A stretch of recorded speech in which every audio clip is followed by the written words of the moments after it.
Assalamualaikum warahmatullahi wabarakatuh.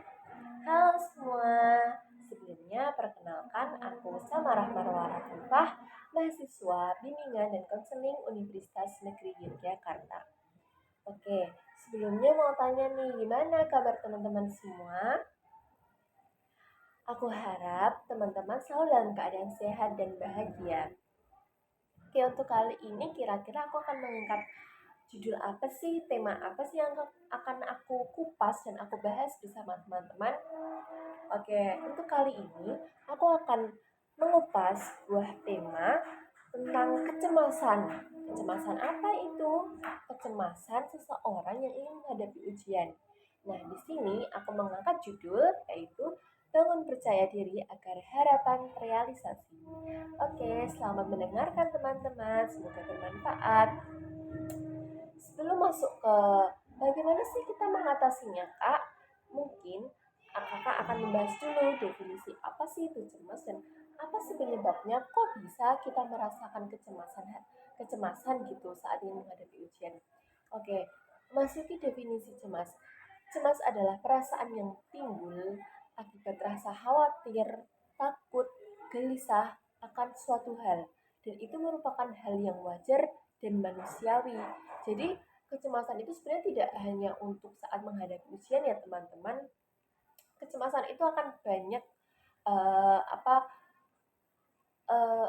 akan banyak kita alami saat uh, mengkhawatirkan sesuatu atau menakutkan suatu hal itu akan banyak akan kita alami gitu teman-teman. Nah, terus apa sih Kak penyebabnya? Penyebab cemas sendiri itu kan ada banyak hal, tetapi untuk kali ini kita membahas kecemasan saat ini menghadapi ujian.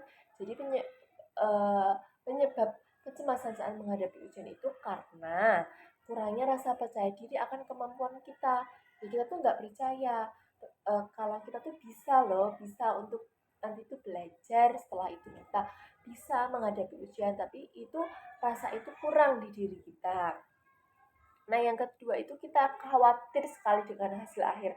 Sebenarnya itu wajar ya teman-teman. Mungkin aku sendiri juga seperti itu. Wah, nilai aku bagus atau tidak ya nantinya.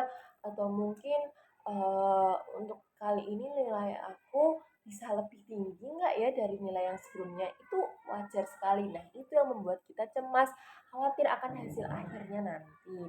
Habis itu kita juga penyebabnya selain itu bisa karena kita kurang memahami materi yang diajarkan oleh guru. Karena mungkin semakin tinggi jenjang kita bersekolah, pasti materi yang akan diajarkan, yang akan disampaikan itu lebih banyak dan mungkin tingkat kesulitan, level kesulitannya pun juga akan meningkat. Nah, mungkin di satu sisi kita, waduh, aku belum paham nih materi ini dan besok ujiannya kayak gitu. Itu membuat kita cemas karena kita belum memahami materinya dan mungkin materi yang perlu kita pelajari itu ada banyak. Jadi kita memori kita atau pikiran kita untuk menampung materi-materi itu tuh kurang gitu. Kalau mungkin porsi belajar kita seharusnya nggak cuma sehari seperti ini. Jadi seperti itu kita bisa mengantisipasinya dengan belajar di hari sebelumnya. Oke, kita telah mengetahui apa sih itu cemas dan apa sih penyebabnya.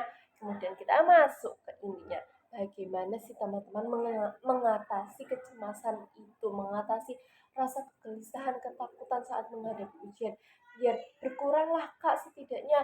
Biar soalnya kalau kita cemas ya teman-teman, ini mungkin dialami semua orang ya. Kalau kita cemas itu kita nggak bakal bisa fokus untuk mengerjakan ujian karena yang ada di pikiran kita itu hanya kecemasan itu saja berputar-putar gimana hasil akhir apa aku bisa apa teman-teman aku nanti nilainya lebih bagus dari aku. Nah, itu malah membuat kita semua membuat materi yang kita sudah belajar itu hilang teman-teman. Nah, terus bagaimana dong Kak caranya? Oke, yang pertama kita bisa membuat jadwal belajar. Ya, kita bisa membuat jadwal belajar.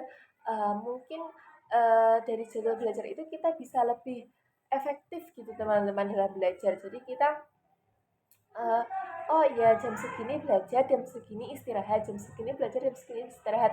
Enggak yang belajar terus karena otak kita itu juga butuh di refresh. Karena kalau kita akan belajar, cuman belajar, tidak ada refreshing, maksudnya tidak ada istirahatnya, pasti otak kita tuh sangat capek, lelah, dan kita sulit menerima informasi-informasi yang akan masuk ke otak kita gitu. Untuk selanjutnya kita bisa memaksimalkan belajar atau belajar dengan menyeluruh. Maksudnya gimana tuh Kak belajar dengan menyeluruh? Ya, mungkin terkadang ini teman-teman saat kita ujian kita diberikan kisi-kisi atau materi apa aja sih yang akan keluar. Nah, itu dipelajari teman-teman semuanya. Jangan hanya salah satu, salah duanya saja yang kita sudah paham, yang kita sukai aja materi-materi itu. Karena kita kan nggak tahu ya teman-teman soal apa yang akan diberikan oleh guru kita, bagaimana bentuknya, materi apa saja sih yang akan diberikan, yang akan keluar besok. Jadi, agar kita bisa menjawab semua, mungkin kita gini aja, agar mengantisipasi kita tidak bisa menjawab. Nah, itu kita belajar dengan cara menyuruh.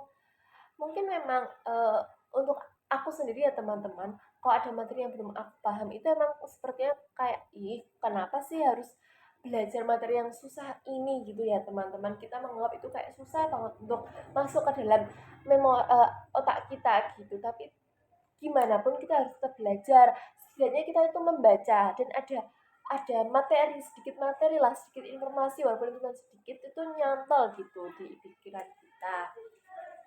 Dan setelah itu kita juga harus tidur dengan cukup. Nah, ini sangat penting ya teman-teman.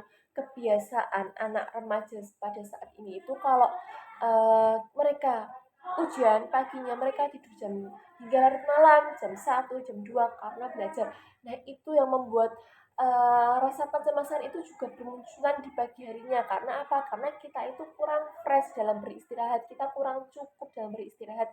Sehingga pikiran kita pun juga sebenarnya belum cukup untuk istirahat, tapi kita malah membiarkan pikiran-pikiran kita, badan kita, apalagi itu bekerja beraktivitas hingga larut malam. Cara yang keempat yaitu jangan membandingkan diri dengan orang lain. Nah, ini teman-teman. Sebenarnya membandingkan diri dengan orang lain itu tidak selalu dalam hal negatif ya teman-teman. Karena kalau kita punya role model, kadang kan kita juga butuh itu motivasi buat kita melangkah ke depan, be better kayak gitu. Tapi kalau kita membandingkan diri di sini itu konteksnya yaitu kita lebih ke kayaknya aku nggak bisa kayak dia kayak gitu loh teman-teman. Jadi dalam konteks yang negatif ya yang membuat kita malah down gitu. Dia kan lebih pinter pasti hasilnya lebih bagus kayak gitu. Jadi untuk aku ya teman-teman mungkin uh, hal seperti itu tuh emang seharusnya dihindari aja karena itu tuh membuat aku pengalaman aku ya teman-teman itu membuat kita benar-benar down dan nggak punya rasa percaya diri lagi kayak udahlah aku tuh emang mampuku tuh cuma segini nggak bisa lebih lagi kayak gitu. Jadi kita tuh harus selalu apa ya beranggapan aja oh aku bisa seperti dia mungkin effort aku aja yang ditambah kayak gitu. Nah itu malah membuat energi positif masuk ke dalam diri kita dan itu membuat kita lebih lagi dalam berusaha. Oke, untuk tips yang kelima yaitu pikirkan hal-hal yang positif. Mungkin ini sama ya, maksudnya berkaitan dengan yang sebelumnya. Ya kita harus selalu berpikir positif kalau kita itu bisa, kita itu mampu, kita itu layak mendapatkan, kita tuh deserve mendapatkan apa yang sudah kita usahakan, apa yang sudah kita perjuangkan. Nah, pikiran-pikiran positif itu yang akan membawa kita pada kesuksesan.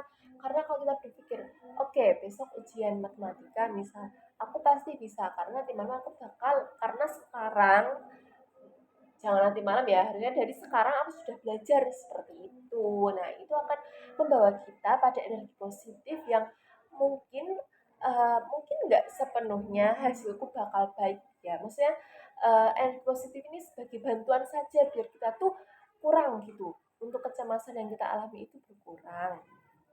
Oke, dan untuk tips yang terakhir setelah kita terus berpikir positif itu tenang dalam menghadapi ujian. Saat mengerjakan ujian itu kita tuh tenang aja teman-teman. Kerjakan soal yang bisa. Itu prinsip aku. Jadi kerjakan soal yang bisa dan mudah dahulu. Karena setelah kita mengerjakan soal yang bisa dan mudah, itu otak kita tuh belum terlalu terkuras. Karena kalau untuk soal yang sulit dan butuh ekstra gitu dalam berpikir kan otak kita sudah terkuras ya teman-teman. Nah, jadi kerjakan yang mudah terlebih dahulu dan jangan panik.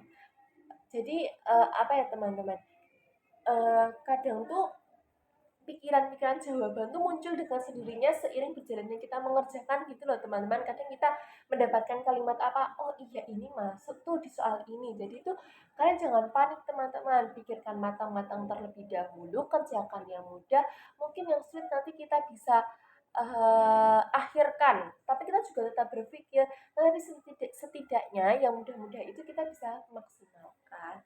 Seperti itu teman-teman. Nah mungkin kalau teman-teman masih mempunyai pertanyaan mengenai tema yang aku angkat kali ini bisa langsung ditanyakan di kolom chat saja ya teman-teman. Bagaimana sih Kak? Atau gimana sih Kak caranya? Nah itu mungkin karena ini belum aku kupas semuanya ya. Mungkin kalian masih ada beberapa hal yang kalian alami tetapi tidak aku kupas di sini seperti itu.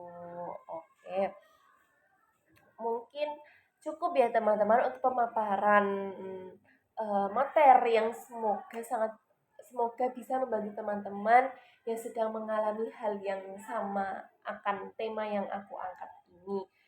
Tetap semangat ya teman-teman. Tanamkan pada diri kalian kalau kalian itu bisa, kalian itu deserve mendapatkan hal-hal yang sudah kalian perjuangkan dan kalian itu keren dengan versi masing-masing. Oke, have a nice day all. Good luck. Terima kasih semua. Wassalamualaikum warahmatullahi wabarakatuh. Bye-bye.